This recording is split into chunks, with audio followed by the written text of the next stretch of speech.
Hello viewers, বর্তমানে আমাদের এই পৃথিবীর সর্ববৃহৎ পরাশক্তি যুক্তরাষ্ট্র।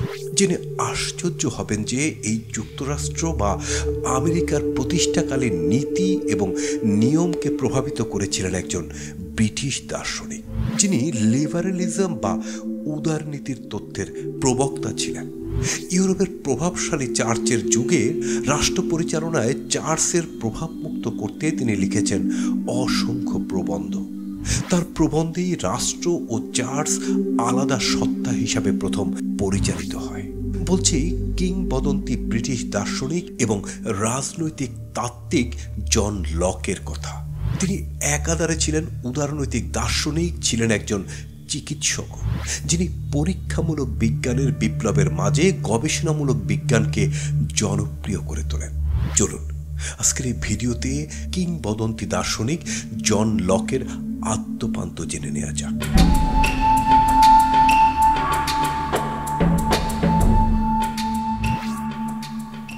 1632 সালে ইংল্যান্ডের দক্ষিণ পশ্চিমাঞ্চলীয় ছোট্ট এক গ্রাম রেইনটনে জন্মগ্রহণ করেছিলেন জন লক।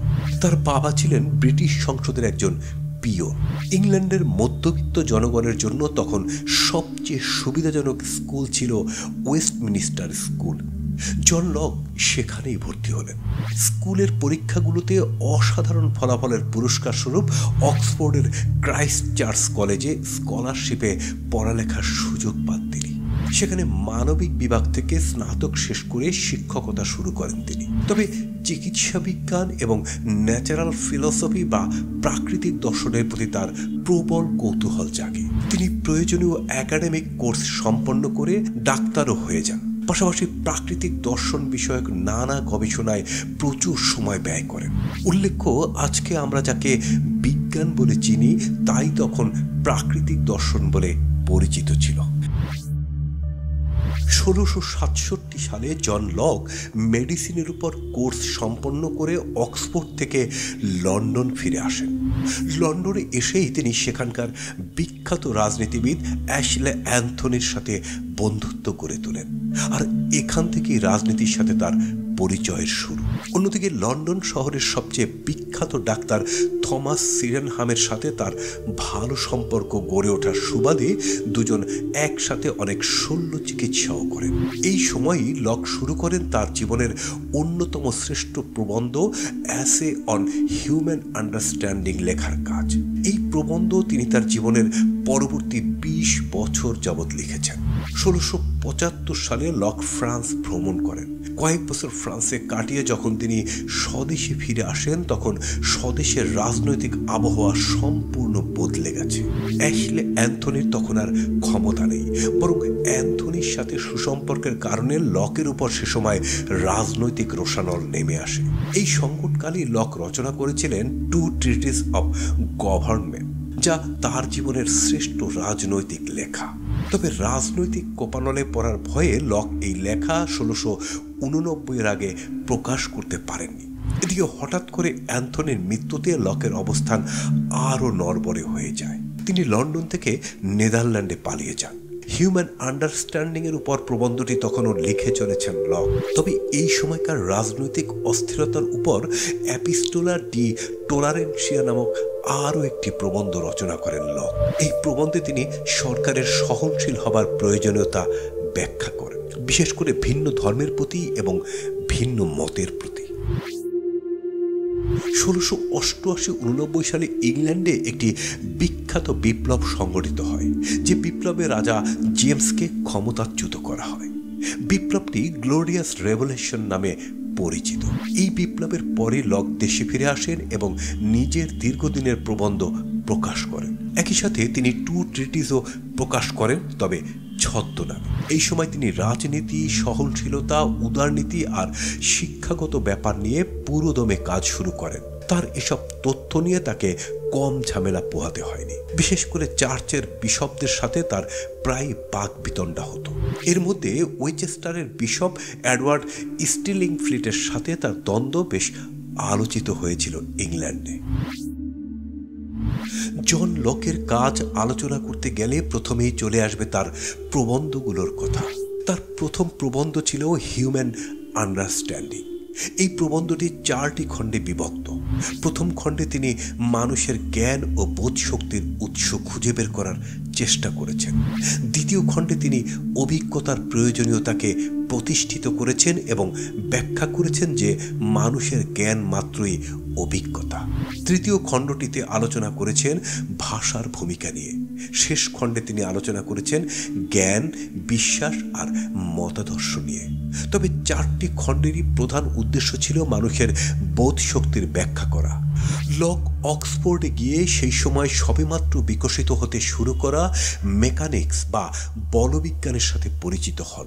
তিনি এতে এতটাই মুগ্ধ হন যে তিনি যান্ত্রিক দর্শনকে প্রকৃতি বিশ্লেষণের শ্রেষ্ঠ উপায় বলে অভিহিত করেন। লক মানুষের ইচ্ছা শক্তিকে বুঝতে গিয়ে ইচ্ছা শক্তির স্বাধীনতাকে নিয়ে প্রশ্ন করেছেন। কোনো ব্যক্তি যদি নদীতে লাফ দেন সেটা তিনি তার ইচ্ছে করেছেন, আবার তিনি লাফ দিতে চাননি কিন্তু তার বন্ধু তাকে ধাক্কা দিয়ে ফেলে দিলে সেটা হবে ইচ্ছার বিরুদ্ধে। আবার তিনি লাফ দিতে চান কিন্তু তার শারীরিক সমস্যার জন্য পারছেন না, তখন তিনি নদীর পাড়ে দাঁড়িয়ে আছেন অনিচ্ছাকৃতভাবে। কিন্তু লক এই ইচ্ছা অনিচ্ছার স্বাধীনতা নিয়েই প্রশ্ন তুলেছেন। আমরা যা ইচ্ছাকৃতভাবে করছি বলে দাবি করি তা কি আসলেই ইচ্ছাকৃত নাকি আশেপাশের পরিস্থিতি দ্বারা চালিত? আমাদের অনিচ্ছাকৃত ইচ্ছের পিছনে কাজ করে এক ধরনের অস্বস্তি। এই অস্বস্তি থেকে আমাদের মনে কামনার সৃষ্টি হয়, যা আমাদেরকে অনিচ্ছাকৃত সিদ্ধান্ত নিতে উত্তেজিত করে। এই কামনা সম্পর্কে যদি আমরা সচেতন হই তাহলে আমাদের ইচ্ছেগুলো স্বাধীন হবে।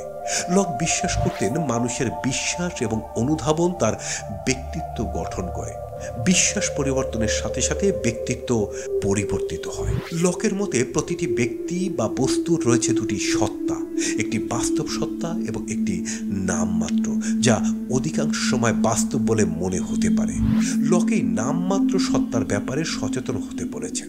তার 2 ট্রিটিস অব গভর্নমেন্ট প্রকাশিত হয় 1689 সালে। প্রথম ট্রিটি ছিল রবার্ট ফিলমারের প্যাট্রিয়ার্কার সমালোচনার নির্ভর। প্যাট্রিয়ার্কাতে ফিলমার দাবি করেন যে রাজার ক্ষমতা স্বর্গীয় এবং তা কালে কালে ঈশ্বর কর্তৃক নির্দিষ্ট করা। এই তথ্যের তীব্র সমালোচনা করেন লক। তবে লকের দ্বিতীয় ট্রিটি অধিক জনপ্রিয়, যা সরকারের উৎস এবং প্রকৃতি নিয়ে আলোচনা করে। মানুষ মাত্রই রাজনৈতিক শক্তির দাস, লক সেখানে দাবি করেন ঠিক বিপরীত মেরুতে গিয়ে। তার মতে আজকের সকল রাজনৈতিক শক্তির উৎসই হচ্ছে state of nature. State of nature হচ্ছে এমন অবস্থা যখন মানুষে মানুষে কোনো ভেদাভেদ ছিল না, প্রত্যেকে ছিল প্রত্যেকের মতো স্বাধীন এবং নিজের অধিকার সবাই নিজেই রক্ষা করত। ঈশ্বর কাউকে নির্দিষ্ট করে দেবেন ক্ষমতা ভোগ করার জন্য এবং বাকিরা দাসত্ব করবেন, একথা লকের বিশ্বাস হয়নি। দ্বিতীয় ট্রিটিতে জন লক আরও একটি বিষয়ে দৃষ্টিপাত করেছেন, আর তা হচ্ছে পৃথিবীর প্রাকৃতিক সম্পদ। তার মতে সৃষ্টিকর্তা পৃথিবীর সকল সম্পদ সকলের ব্যবহারের জন্য তৈরি করেছেন, কিন্তু মানুষ যে সম্পত্তি নিজের বলে দাবি করে তা আদতে দখল করে নেওয়া সম্পত্তি অথবা নামমাত্র পরিশ্রমের বিনিময়ে পাওয়া সম্পত্তি। পৃথিবীরই একটি প্রাকৃতিক সম্পদ লৌহ থেকে মানুষ তৈরি করেছে মুদ্রা, আর সেই মুদ্রা দিয়েই আবার অন্যান্য সম্পদ আদান প্রদান করছে। লকের মতে রাষ্ট্রের সৃষ্টির অন্যতম প্রধান একটি কারণ হচ্ছে এই ব্যক্তিগত সম্পত্তি। সম্পত্তিতে ব্যক্তিগত মালিকানা এসেছে বলেই তার নিরাপত্তা বিধানের প্রয়োজনীয়তা দেখা দেয় এবং সৃষ্টি হয় রাষ্ট্র। লকের মতো করে যদি আমরা একবার ভাবি তাহলে রাষ্ট্র সম্পর্কে আমাদের ধারণা পাল্টে যেতে বাধ্য হয়। ইউরোপে তখন রাষ্ট্র পরিচালনায় ধর্ম ছিল একচেটিয়া। জন লক এই ব্যাপারে ভিন্নমত প্রকাশ করেন। তিনি ধর্মকে মানুষের ব্যক্তিগত বিশ্বাস হিসাবেই দেখতেন। কোনো রাষ্ট্রধর্ম থাকা মানে রাষ্ট্রের অন্যান্য ধর্মের মানুষের সাথে অবিচার করা। তাই তিনি ধর্মের ব্যাপারে রাষ্ট্রের হস্তক্ষেপ বন্ধের আহ্বান জানান। তার এই আহ্বান ব্যাপকভাবে সমালোচিত হয়। এপিস্টোলা লেখার পর থেকেই ধর্মের ব্যাপারে রাষ্ট্রের ভূমিকা নিয়ে সোচ্চার ছিলেন লক। তার মতে ধর্মীয় বিষয়াবলিতে রাষ্ট্রের ভূমিকা কেবল একটাই হতে পারে, আর তা হচ্ছে টলারেশন বা সহনশীলতা। এই সহনশীলতাকে তিনি আবার সীমাবদ্ধ করে দিয়েছেন। প্রথমত, যারা অসহনশীল তাদের সাথে সহনশীলতা না দেখিয়ে তাদের দমন করতে হবে। দ্বিতীয়ত, যারা নিজের ধর্ম অন্যের উপর চাপিয়ে দিতে চেষ্টা করে এবং রাষ্ট্র পরিচালনায় ব্যাঘাত ঘটায় তাদেরও সহ্য করা যাবে না। এখানে তিনি সরাসরি রোমান ক্যাথলিকদের আক্রমণ করেন তাদের গোঁড়ামির জন্য। জন লকের প্রবন্ধগুলোর তীব্র সমালোচনা সত্ত্বেও খুব দ্রুতই তার প্রবন্ধগুলো বিশ্বের সেরা বিশ্ববিদ্যালয়গুলোতে অত্যন্ত মূল্যবান দর্শন হিসাবে পড়ানো শুরু হয়। নিন্দুকেরা সমালোচনা সত্ত্বেও এর অনন্যতা মেনে নিতে বাধ্য হন, আর তার ট্রু ট্রিটিসকে তো পৃথিবীর ইতিহাসের অন্যতম শ্রেষ্ঠ রাজনৈতিক প্রবন্ধ বলে গণ্য করা হয়। আমেরিকার অভ্যুত্থানের সময় লকের ট্রু ট্রিটিস ছিল একটি অত্যন্ত গুরুত্বপূর্ণ অনুপ্রেরণা। অন্যদিকে বর্তমানে অনেকেই লককে ব্রিটিশ প্রয়োগবাদ এবং রাজনৈতিক দর্শনের জনক বলে অভিহিত করেন। সব মিলিয়ে জন লক পৃথিবীর সবচেয়ে প্রভাবশালী রাজনৈতিক দার্শনিকদের একজন, যার দর্শন মানুষের মুক্ত চিন্তা ও মুক্তবুদ্ধির চর্চার পথের এক ঐতিহাসিক পাথেয় হিসাবেই স্মরণীয়। তিনি প্রচলিত অনেক গোঁড়া বিশ্বাসকে ছুঁড়ে ফেলেন এবং এর বদলে চিন্তা চেতনার উদারতাকে স্থাপন করেন।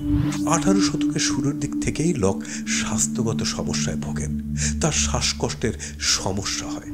1704 সালে তার শারীরিক অবস্থা একেবারেই খারাপ হয়ে যায় এবং তিনি শয্যাশায়ী হন। অক্টোবরের 28 তারিখ এক রৌদ্রোজ্জ্বল সকালে তিনি তার শেষ জীবনের সেরা বন্ধু ম্যাশামকে বাইবেল পড়ে শোনানোর অনুরোধ করেন।